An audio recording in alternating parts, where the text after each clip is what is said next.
सोचिए, आप एक नए रेस्टोरेंट में जाते हैं, शानदार इंटीरियर्स, डिलीशियस मेन्यू और टॉप नॉच सर्विस।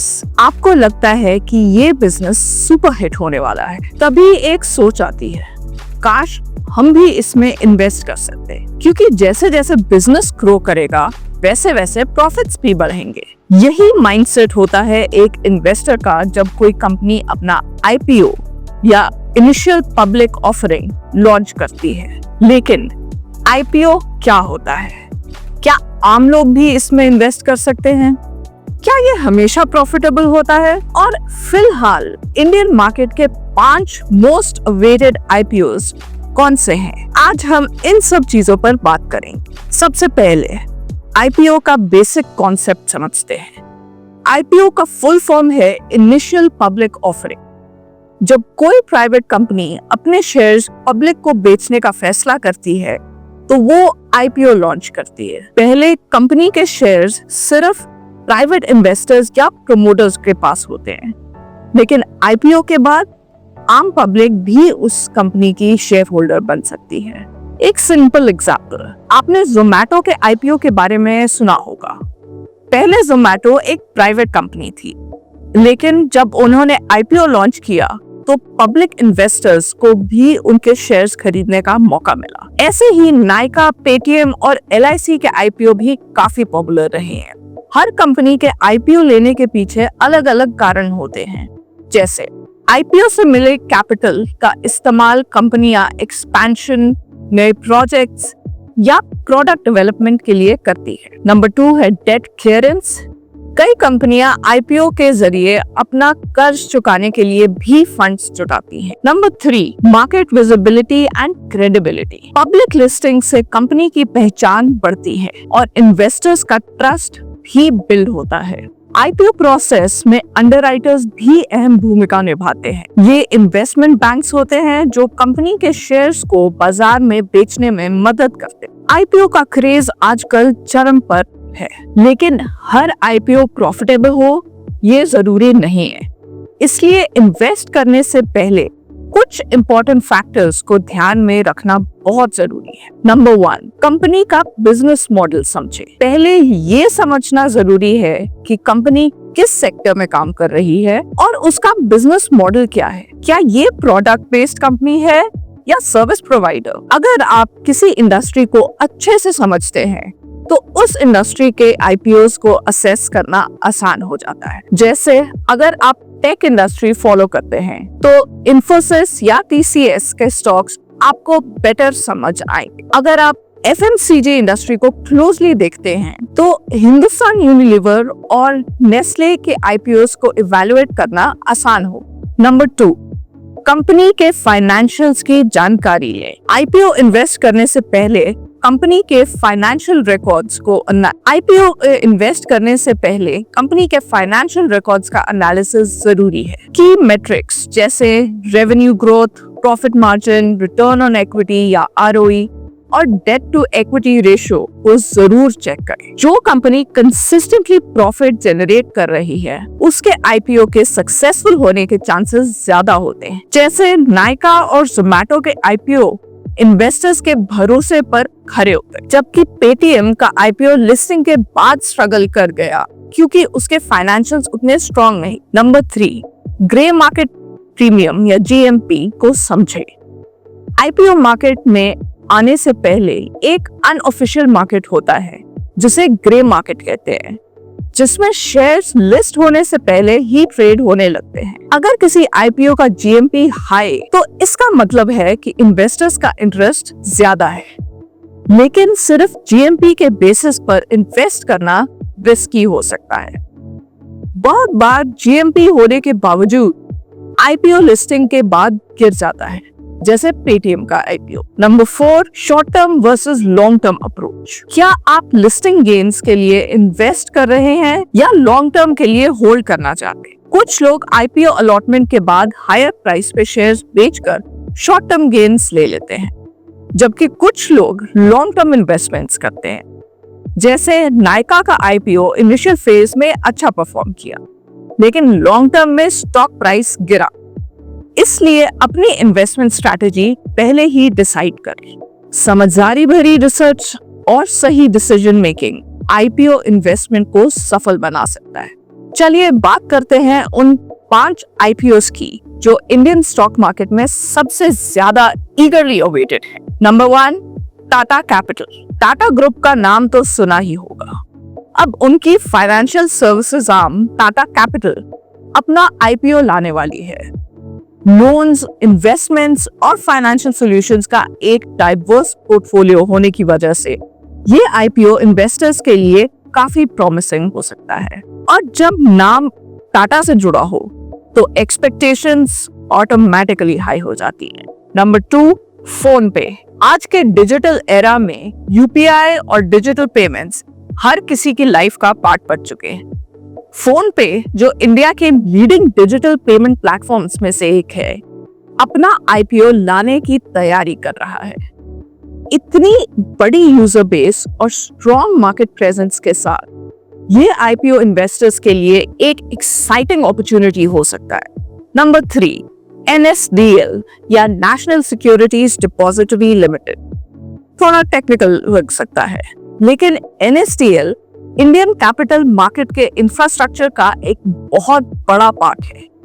ये आईपीओ इंस्टीट्यूशनल इन्वेस्टर्स के लिए स्पेशल अट्रैक्शन हो सकता है, क्योंकि एक सिक्योरिटी डिपॉजिटरी होने की वजह से NSDL का मार्केट पे काफी इन्फ्लुएंस है।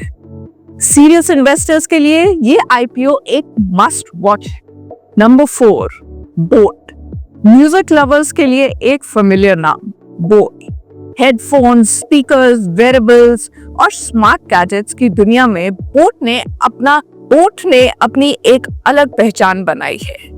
Consumer electrics industry fast growing है और बोट का आईपीओ रिटेल इन्वेस्टर्स के लिए एक बड़ी अपॉर्चुनिटी हो सकता है। टेक और लाइफस्टाइल ब्रांड्स में इन्वेस्ट करने वाले लोगों के लिए ये आईपीओ काफी अट्रैक्टिव हो सकता है। Number 5, Zepto.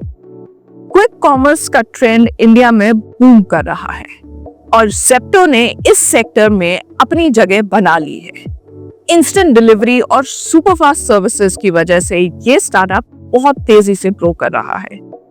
ज़ेप्टो का आईपीओ सिर्फ एक इन्वेस्टमेंट अपॉर्चुनिटी ही नहीं, बल्कि ये भी दिखाएगा कि क्विक कॉमर्स इंडस्ट्री कितनी फास्ट डेवलप हो रही।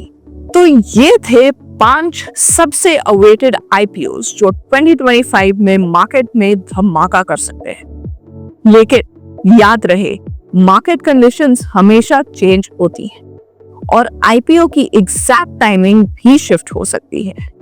इसलिए कोई भी इन्वेस्टमेंट करने से पहले प्रॉपर रिसर्च करें और जरूरत पड़े तो फाइनेंशियल एक्सपर्ट से कंसल्ट करना ना भूलें। अगर आप सोच रहे हैं कि हर आईपीओ से प्रॉफिट होगा, तो ऐसा जरूरी नहीं है। पेटीएम आईपीओ इसका परफेक्ट एग्जाम्पल है। लॉन्च के बाद इन्वेस्टर्स को काफी लॉस हुआ। वहीं नाइका और जोमैटो ने इनिशियल रिटर्न्स दिए, लेकिन लॉन्ग टर्म में उनका परफॉर्मेंस स्ट्रगल कर रहा है। इसलिए सिर्फ हाइप के बेसिस पर इन्वेस्ट करना रिस्की हो सकता है। हमेशा अच्छी तरह रिसर्च करना जरूरी है। अब बात करते हैं आईपीओ के फायदे और नुकसान की। सबसे पहले फायदे। अर्ली स्टेज ग्रोथ कंपनीज में इन्वेस्ट करने का मौका। आईपीओ एक ऐसा मौका है जिसमें आप किसी कंपनी के शुरुआती विकास में इन्वेस्ट कर सकते हैं। अगर कंपनी का पोटेंशियल स्ट्रांग हो तो आईपीओ में इन्वेस्टमेंट लॉन्ग टर्म के लिए एक अच्छा डिसीजन हो सकता है। लिस्टिंग गेन्स का बेनिफिट। अगर किसी आईपीओ की डिमांड हाई होती है तो स्टॉक एक्सचेंज पर लिस्ट होने के बाद शेयर प्राइस इशू प्राइस से ज्यादा हो सकता है। इससे इन्वेस्टर्स शॉर्ट टर्म में अच्छा प्रॉफिट कमा सकते हैं। नाइका आईपीओ इसका एक बेहतरीन एग्जांपल। पहले दिन ही बड़ी रिटर्न्स मिली। लॉन्ग टर्म वेल्थ क्रिएशन का एक पावरफुल ऑप्शन। अच्छी कंपनीज के आईपीओस में इन्वेस्ट करना भविष्य में बड़ा मुनाफा दे सकता है, जैसे इन्फोसिस और टीसीएस के स्टॉक्स, जिनमें इनिशियल इन्वेस्टर्स ने पैसा लगाया था, आज मल्टीफोल्ड रिटर्न्स दे चुके हैं। तो अब बात करते हैं नुकसान की। स्टॉक प्राइस में ज्यादा वॉलेटिलिटी। आईपीओ के बाद स्टॉक्स काफी फ्लक्चुएट कर सकते हैं। अगर मार्केट सेंटिमेंट नेगेटिव हो गया तो शेयर प्राइस गिर सकता है। पेटीएम आईपीओ इसका एक उदाहरण है, जो लिस्टिंग के बाद लगातार नीचे जाता रहा। हर आईपीओ प्रॉफिट नहीं देता, सभी आईपीओस फायदेमंद नहीं होते। कई कंपनीज सिर्फ फंड रेज करने के लिए आईपीओ लॉन्च करती है, लेकिन उनका बिजनेस सस्टेनेबल नहीं होता।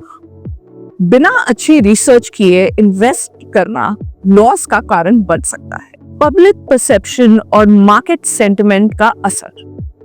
आईपीओ का सक्सेस सिर्फ कंपनी के फंडामेंटल्स पर नहीं, बल्कि मार्केट सेंटिमेंट पर भी डिपेंड करता है। अगर किसी आईपीओ से जुड़ी नेगेटिव न्यूज आ जाए तो इन्वेस्टर्स का ट्रस्ट लूज हो सकता है और स्टॉक का प्राइस गिर सकता है। आईपीओ या इनिशियल पब्लिक ऑफरिंग और स्टॉक मार्केट का एक सीधा और मजबूत संबंध है। जब भी कोई कंपनी अपना आईपीओ लॉन्च करती है तो सबसे पहला स्टेप होता है स्टॉक एक्सचेंज पर लिस्ट होना। आईपीओ का स्टॉक एक्सचेंज से डायरेक्ट कनेक्शन होता है क्योंकि शेयर्स इशू होने के बाद वहीं पर पब्लिक ट्रेडिंग शुरू होती है। चलिए इस कनेक्शन को आसान भाषा में समझते हैं। आईपीओ से पहले कोई भी कंपनी प्राइवेट होती है, जिसमें सिर्फ प्रमोटर्स या प्राइवेट इन्वेस्टर्स और वेंचर कैपिटलिस्ट का इन्वेस्टमेंट होता है।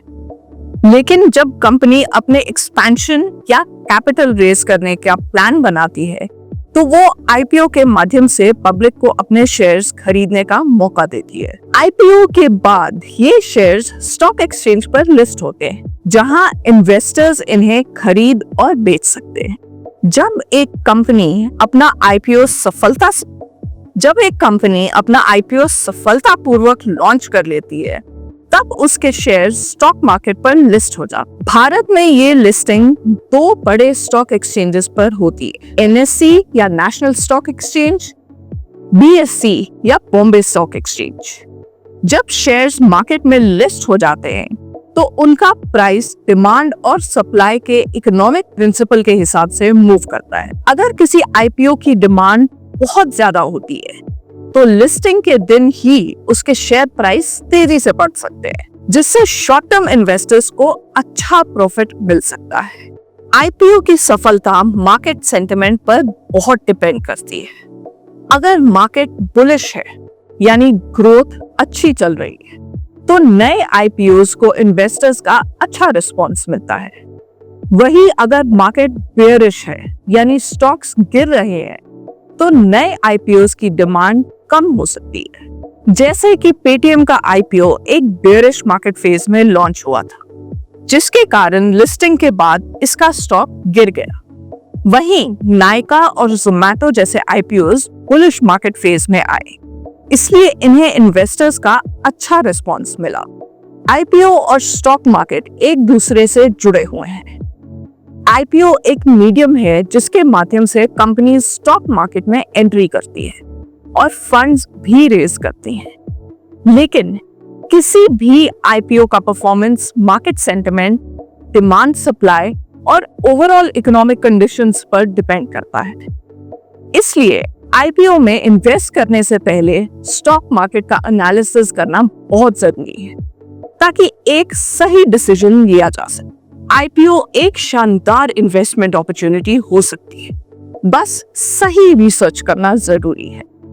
हर आईपीओ फायदे का सौदा नहीं होता, इसलिए बिना सोचे समझे पैसा मत लगाओ। वीडियो पसंद आया हो तो लाइक जरूर करें और कमेंट्स में बताइए कि आप किस आईपीओ के लिए एक्साइटेड हैं। अगर आपको ऐसे ही वैल्यूएबल कंटेंट चाहिए तो चैनल को सब्सक्राइब करना मत भूलिए। मुझे सपोर्ट करना चाहते हैं? थैंक्स फीचर का यूज करें या मेंबरशिप ज्वाइन करके एक्सक्लूसिव कंटेंट और अर्ली एक्सेस पा सकते हैं। तो मिलते हैं नेक्स्ट वीडियो में, तब तक के लिए हैप्पी एंड सेफ इन्वेस्टिंग।